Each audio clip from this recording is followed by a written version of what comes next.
મિત્રો, જો તમને પણ નહાતા સમયે સીધા શાવર નીચે ઊભા રહી જવાની ટેવ છે તો સાવધાન થઈ જજો, કેમ કે આ ટેવ તમને ભારે પડી શકે છે. વાસ્તવમાં આરોગ્ય નિષ્ણાંતોના મત મુજબ નહાતા સમયે અમુક ભૂલો ન કરવી જોઈએ, કેમ કે સામાન્ય દેખાતી એ ભૂલ મોટી સમસ્યા ઊભી કરી શકે છે. આરોગ્ય નિષ્ણાંતોના મત મુજબ નહાતા સમયે ઠંડુ કે પછી ગરમ પાણી ક્યારેય સીધું માથા પર ન નાખવું જોઈએ, કેમ કે શરીરમાં માથા જેવા સૌથી સંવેદનશીલ ભાગ પર જ્યારે ઠંડુ પાણી અચાનકથી પડે છે ત્યારે લોહીની નસો સંકોચાઈ શકે છે, અને જ્યારે ગરમ પાણી અચાનકથી માથા પર પડે છે ત્યારે લોહીની નસો વધારે ફેલાઈ જાય છે.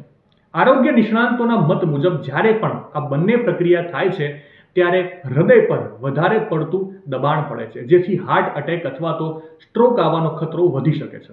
આરોગ્ય નિષ્ણાંતોના મત મુજબ માથા પર સીધું પાણી નાખતા પહેલા પગ અને પછી ધડ પર પાણી નાખીને નહાવવું જોઈએ, જેથી કરીને માથું પાણીનું ટેમ્પરેચર સહન કરવા માટે તૈયાર થઈ શકે.